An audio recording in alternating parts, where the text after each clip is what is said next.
secara optimal dengan hasil untuk kesejahteraan masyarakat. Saya melihat bahwa segala ritme, aturan-aturan regulasi yang ada, baik di tingkat Mempan RB maupun BKN, semuanya itu dari kajian inovasi. Ini. Jadi tidak serta-merta Mempan RB mengeluarkan aturan tanpa kajian-kajian. Bahkan saya yakin sampai kajian filosofi. Kenapa mesti diperlakukan seperti itu? Kenapa mesti dibutuhkan seperti itu? Olehnya itu, saya ingin menyikapi pimpinan terkait banyaknya isu-isu yang berkaitan dengan kegaduhan kepala daerah, tanda kutip nih, kegaduhan kepala daerah. Yaitu menyangkut adanya semangat percepatan ingin melakukan mutasi, rotasi, bahkan mungkin demosi. Seperti yang dijelaskan tadi Pak Dirjen, Pak Akmal, saya sependapat bahwa semuanya syarat dengan aturan. Nah, izinkan saya berpendapat bahwa apapun keinginan kepala daerah itu sah-sah saja. Sah-sah saja. Tetapi ada satu sisi yang harus kita pertimbangkan, yaitu kepala daerah adalah melekat predikat pejabat pembina kepegawaian. Ada kata pembinaan. Dan tentu patron kita di sini, Pak Menteri, Pak Kepala BKN, Prof, patron kita, pedoman kita, kiblat kita di sini dalam tata kelola manajemen kepegawaian adalah sistem merit. Ini dulu. Kita harus sepakat dulu. Kalau kita abaikan sistem merit dalam manajemen kepegawaian, maka yang terjadi adalah pembunuhan karakter. Ini dulu nih. Bukan saya abaikan keinginan-keinginan kepala daerah, tetapi di satu sisi kita harus memikirkan tidak sedikit biaya yang dikeluarkan negara dalam mengangkat CPNS, membina dan menduduki sebuah jabatan, baik struktural maupun fungsional, serta-merta setelah pergantian pejabat pembina kepegawaian, maka seleranya yang harus dijalankan. Bukan salah, tetapi perlu kita evaluasi, Pak. Perlu dievaluasi. Apakah kebutuhan atau keinginan? Kalau keinginan, ini menjadi tanya besar. Kalau kebutuhan, tunggu dulu. Karena maaf, Prof, kalau kebutuhan ada namanya dia harus memasuki evaluasi kinerja. Evaluasi kinerja dulu. Jangan senaknya mutasi, Pak. Saya pernah dalam posisi pejabat pembina kepegawaian. Tidak boleh dong.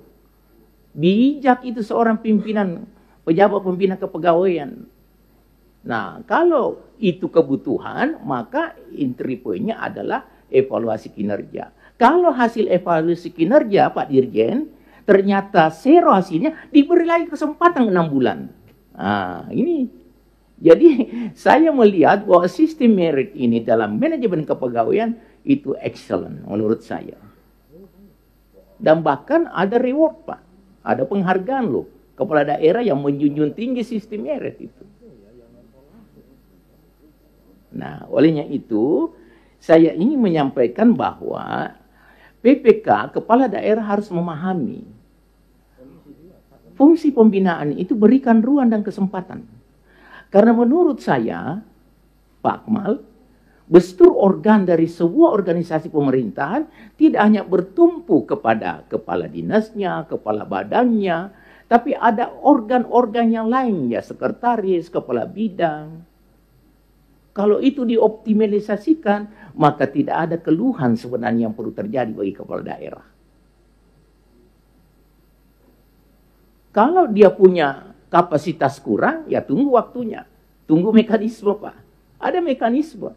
Setelah mekanisme dilewati, mekanisme selanjutnya adalah lakukan seleksi terbuka. Seleksi terbuka itu harus yang terbaik lagi. Tapi saya juga melihat, Bapak Kepala BKN, Pak Wamen, untuk seleksi contoh jabatan sekda, ya jabatan sekda itu pejabat tinggi pertama, ya, dia kan sekda kabupaten kota itu kalau tidak salah eselon 2A.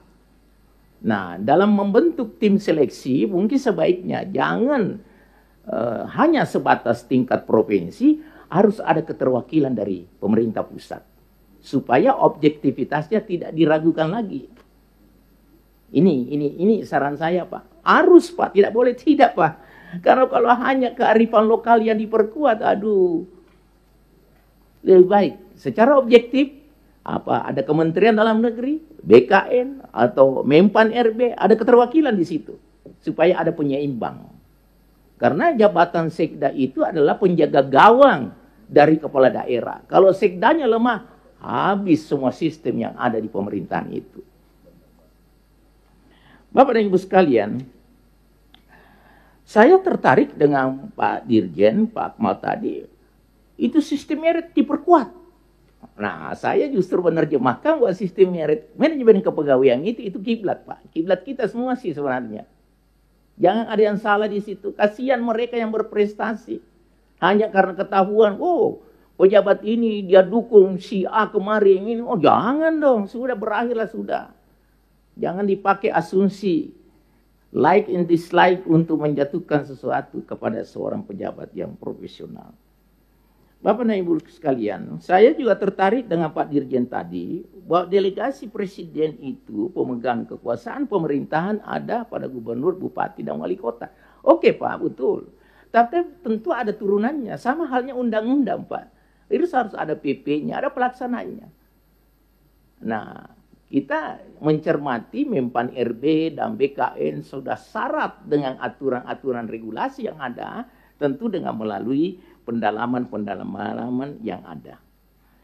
Bapak dan Ibu sekalian, ada satu hal, ada yang menyampaikan ke saya pimpinan, yaitu pengangkatan staf khusus. Ada aturan yang dikeluarkan oleh Bapak Kepala BKN pelarangan untuk itu.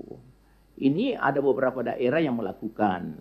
Jadi perlu barangkali kami dari Komisi 2 perlu ketegasan dari BKN dengan pelarangan itu, apa yang menjadi sanksi apabila itu dilanggar. Ini kita tidak boleh biarkan, harus tegak lurus ini masalah Bapak. Selanjutnya, izinkan saya juga menyampaikan pada kesempatan ini, bahwa untuk P3K, Alhamdulillah, maupun CPNS, Bapak Menteri, Pak Bu Menteri, dan Kepala BKN, begitupun Pak Dirjen sudah menjelaskan secara panjang lebar. Nah, saya hanya ingin sekali menyampaikan bahwa rasa-rasanya saya akan menyuarakan terus, Prof. P3K ini kalau ASN ada hak pensiunnya. P3K ini sebaiknya kita pikirkan juga, Pak. Mungkin bukan istilah pensiun, hak pensiun, karena bukan ASN atau PNS, tapi mungkin istilah lain lah. Saudara-saudara kita P3K itu dia mungkin bisa bermimpi ada tunjangan hari tua atau seperti apa Pak Prof. Hanya itulah barangkali penyampaian dari saya. Saya kagum sekali Kepala BKN tadi sudah memaparkan bahwa sudah 72% ASN kita, 28% P3K yang terserap. Mudah-mudahan pelaksanaannya nanti ini tidak ada hambatan lagi. Bulan Juli ini, Juni-Juli ini, CPNS dilakukan pengangkatan. Dan P3K untuk bulan Oktober betul-betul semuanya sudah selesai tuntas sebagaimana yang kita harapkan. Terima kasih pimpinan. Assalamualaikum warahmatullahi wabarakatuh.